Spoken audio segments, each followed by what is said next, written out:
ဟေးလူသမီးတလုံးရေတငုံနဲ့မျိုးမချနဲ့လီ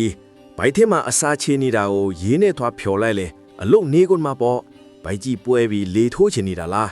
ဘိုက်ခဏလေးနဲ့ပြီးသွားတယ်ဆိုတာရေကြောင့်လေခဏနေပြန်စာမှာအသေးချပဲကွာထမင်းခတ်ရင်အိုးကိုတောက်ခနဲ့မခောက်နဲ့နောင်ဘဝနှုတ်ခမ်းကွဲမဲ့ဆိုတာထက်အခုလက်ရှိအိုးကွဲတော့မှကိုကြောက်တာအရင်ခေတ်ကမြေအိုးတွေတုံးတာလေမင်းလက်ချမ်းကြီးနဲ့ခောက်ရင်ကွဲကုန်မှာပေါ့ညနေဆောင်ကြီးမအိတ်နဲ့လေဝိညာဉ်လွန့်သွားမဲလို့6တာကညကြရင်မက်ဆီကြောင်ပြီးအိတ်မပြောမှာဆိုလို့အဲ့ဒါမှနောက်တနေ့မနေ့ကျရင်နုံချေးမနေမှာပေါ့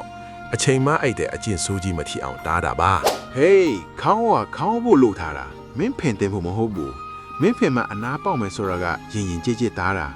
မင်းဖင်နဲ့ဖိထားတဲ့ခေါင်းအုပ်ကိုပြန်အောင်ရင်မျက်နှာမှာဝက်ချန်တွေပိုးမွားတွေပြင်းကနေထလာမှာပေါ့တန်တန်ရှင်းရှင်းနေစမ်းပါညာဘက်ဝီစီတရွှေမမှုန့်နဲ့ငွေလာလိမ့်မယ်လို့6တာကညာဘက်လူအိတ်ချင်းမှာဝီစီမှုန့်တာတချင်းဆိုတာတွေကဘဝင်းကျင်ကိုအရန်အနှောက်ယှက်ဖြစ်စေတယ်လူကြီးတွေကအိတ်ချင်နေပြီလေမင်းကဝီစီမှုန့်နေတော့နားကြီးတာပေါ့အလုပ်ပြီးရင်ဆေးကြောသိမ်းစီအောင်မှာပေါ့ကြည်ပွေကြီးငရုပ်စုံနဲ့ထိုးဆိုင်ထားတာမြင်ရတာညစ်ပတ်လိုက်တာကွာရှေးလူကြီးတွေခလိမ့်မွေးရခတ်မယ်လို့ပြောတာကမင်းကိုဒီလိုမထားခဲ့စေချင်လို့ပြောတာ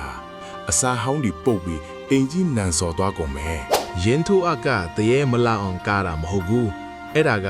ငါမှဘိုက်ရှိနေပြီနော်လို့သူများကိုကြိုတင်သတိပေးထားတာဘိုက်မထွက်သေးခင်မှာလူတွေကမတိပဲတိုက်မိခိုက်မိမှဆိုလို့စောက်ကိုမကြော်နဲ့ညံထိုင်းသွားမယ်ဆိုတာတဲ့စောက်ကိုတန်ဖိုးထားစမ်းပါအရင်ကဖေရွက်တီကနင်းမိရင်ကွဲကုန်တာပေါ့မင်းတိချင်တဲ့အတိတိညာတွေကဒီထဲမှာရှိတာလေအလေးနဲ့ထားစမ်းပါဟေးလူညဘက်ကြီးတစ်ပင်တော့သွားမိန်နေလီတရေ6မှာထက်မင်းအသစ်ရှူချက်ပြီးအနှိမ့်ဆက်ဖြစ်သွားအောင်မယ်တစ်ပင်တွေကနေဘက်ကျအောက်ဆီဂျင်ထုတ်ပြီးပြီးမဲ့ညဘက်ကျတော့ကာဗွန်ဒိုင်အောက်ဆိုက်တွေအသင်းလွတ်တာလေ